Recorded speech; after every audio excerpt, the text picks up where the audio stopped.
Now let me go into more serious waters.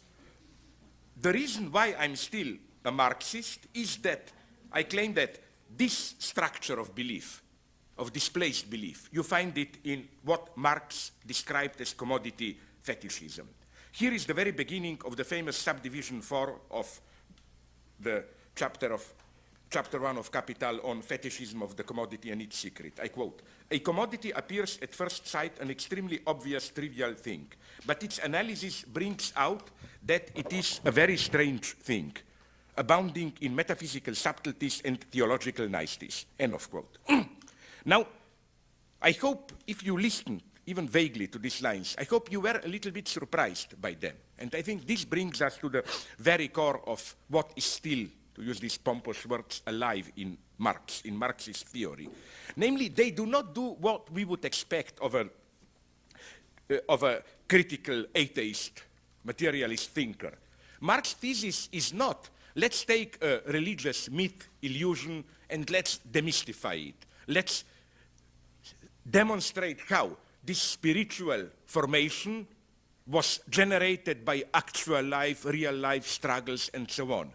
Marx says the exact opposite almost. He says here, no, not a thing may appear to you sublime, divine, but it really is just a process of real life struggles, social alienation, whatever. He says exactly the opposite. He says a commodity appears to you an ordinary thing, nothing mysterious in it. But the analysis brings out its theological niceties, metaphysical subtleties. So, as it were, in order to criticize a religion, you must first discover, as it were, the religious dimension of everyday social life.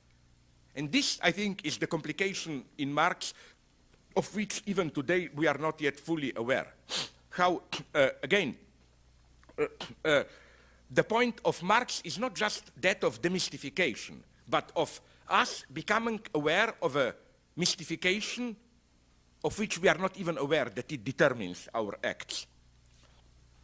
So, I hope you guessed the link between this paradox, which is a very nice paradox of Marx, namely, the paradox which forces us to introduce a complication into the simple duality between appearance and reality.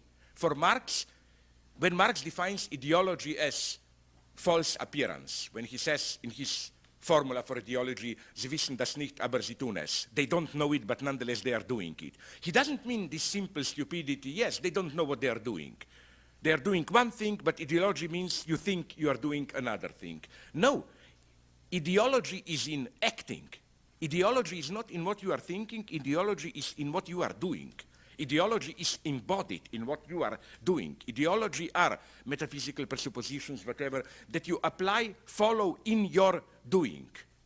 So that you see the point, which I often develop in my work, referring to that wonderful Daniel Dennett's opposition, which he mentions only mockingly, in a mocking way, his consciousness explained in that book, between the way things appear to you and the way things really appear to you. No? That the gap is in appearance. It's not simply things appear to you in some way and things are really. The paradox then is that things may appear to you in a certain way and things really are like that, but you are still in ideology because you don't know how things really appear to you. What do I mean by this? It sounds frustrating. Okay, let me take you an extremely simple example from psychoanalysis. Let's take a typical adolescent who is frustrated by his father. All the time he's trying, when he talks with you, he tells you, "My father is a jerk, an impotent coward," and so on. That's how his father appears to him. I mean, it's reasonable to suppose that his father is that. Is like this. So appearance fits reality. But nonetheless, it's false. Why? Because the moment then you encounter this same boy in actual interaction with his father, you will detect a totally different attitude of some awe, fear, love, even, whatever. So you get the point. What he is not aware of is how his father really appears to him.